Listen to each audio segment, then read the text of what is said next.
Now the next intrinsic muscles that tense the vocal cord. This vocal cord, one end is attached to the arytenoid cartilage, another end attached to the thyroid cartilage. It should be clear. So movement of the any cartilage or arytenoid cartilage, if moves backward, or thyroid cartilage moves forward, this vocal cord get tense. Simple. If the thyroid cartilage is tilted forward and this is fixed, this length get tense. If the thyroid cartilage is fixed and the arytenoid cartilage moves posteriorly, again this vocal cords get tense. So it is the cricothyroid muscles. This is the cricothyroid muscles that is attached to the inferior horn, lower border of the thyroid cartilage and the lateral surface of the arch of the cricoid cartilage connects these two cartilages. It is the cricothyroid muscles.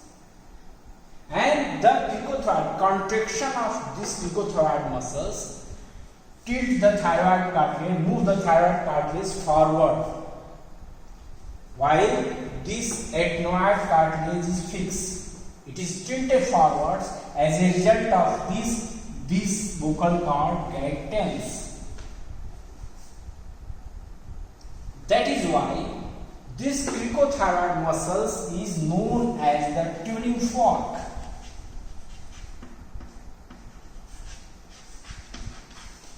Of larynx, tuning fork of the larynx.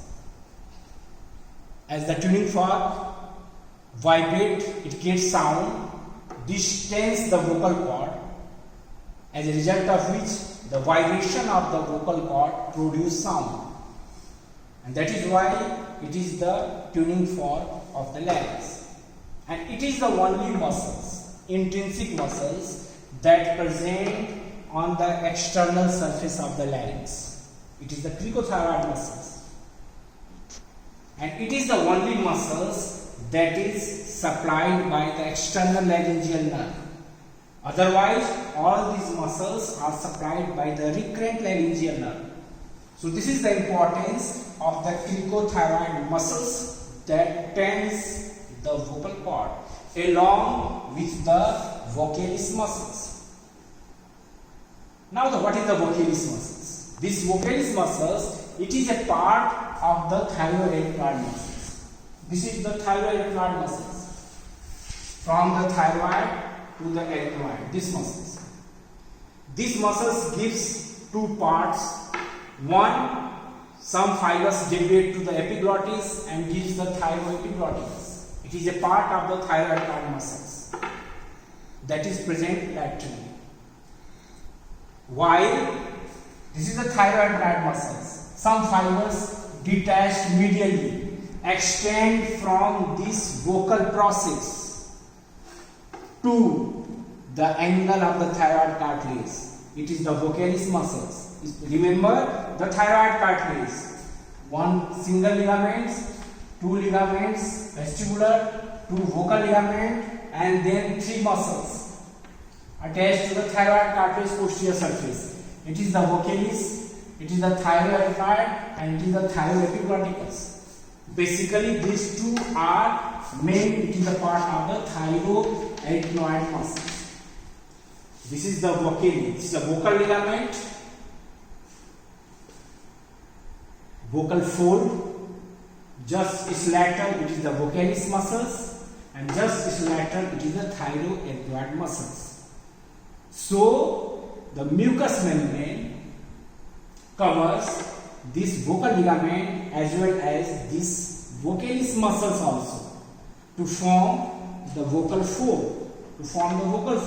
And this vocalis muscles, when contact, it tense the vocal cord. Now just suppose it relax the vocal cord.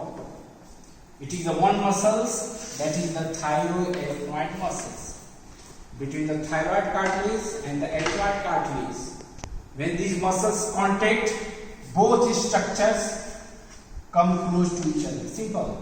As a result of which the length of the vocal cord shortened and this relax. Vocal cord is relaxed. So it is the thyroid muscles that relax the vocal cord. And this thyroid muscles once again gives the vocalis part of the thyroid and it is the thyroepiglotticus. They are the two muscles that are derived from these thyroerythroid muscles. So this is the intrinsic muscles. They close and open the laryngeal inlet. They abduct and adduct the vocal cord and they tense and they relax the vocal cord.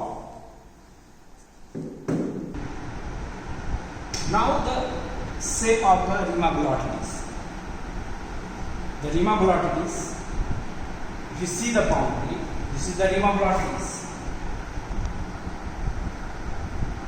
Space between the vocal fold. If the boundary in front V shape, it is the thyroid cartilage.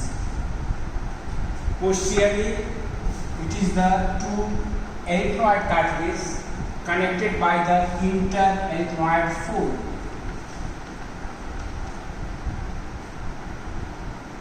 Now see the anterior boundary of the rima glottis. It is bounded by the posterior surface of thyroid angle. Posterior surface of the thyroid angle. Now the posterior boundary, posteriorly it is bounded by the intererythroid fold. Intererythroid connecting the two erythroid cartilages. Now the lateral. Laterally it is divided into the anterior 3/5 part. This is the anterior 3/5 part, while the posterior 2/5 part. This process that is directed anteriorly, it is the vascular process of this erythroid cartilage. So laterally anterior 3/5 part is intermembranous.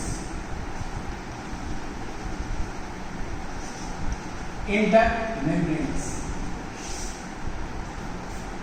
Why intermembranous? Because it is bounded by the vocal fold. The vocal fold forms the lateral boundary of the anterior 3/5 part. Vocal fold lined by the mucous membrane. It is the intermembranous part of the rima glottis. While the posterior 2/5 part, it is formed by the vocal process of erythroid cartilage. Vocal process of the erythroid cartilage. So there is a cartilage, part of the cartilage. So this is the intercartilaginous part. Intercartilaginous part. So rima glottis, the anterior 3/5 part is the intermembranous, posterior 2/5 part is the intercartilaginous. Now its shape change according to the movement. For example, in the quiet breathing,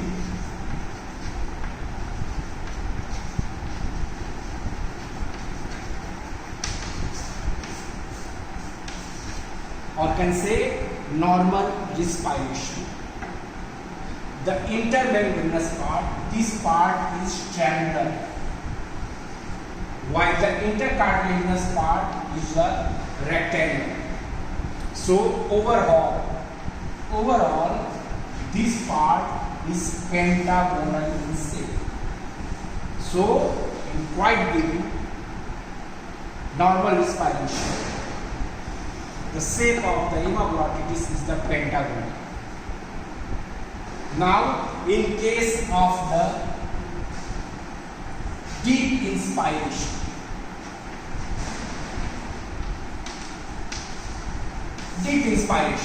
or forceful inspiration to take the air. In this case, this intermembranous part is abducted. It is the action of the posterior cricoid muscles, abduct. And as a result of which, it becomes the diamond shape. This is the diamond shape. Intermembranous part is abducted, moving away from each other. And I know the abductor is the posterior cricoid muscles. Now, in case of the high pitched voice,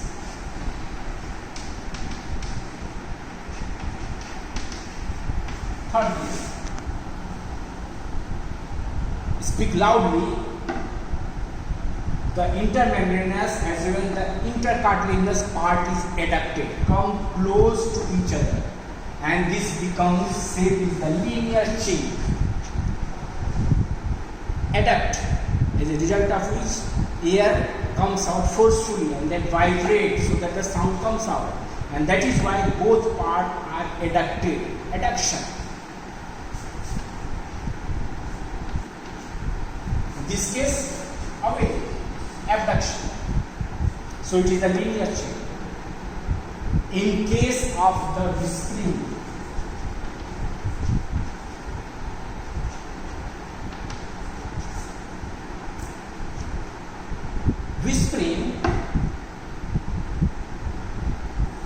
the both part abducted, intermembranous and the intercartilaginous, and this becomes inverted funnel shape. Here, the intermembranous part is separated, and the both part abduct to each other, and this becomes the inverted funnel shape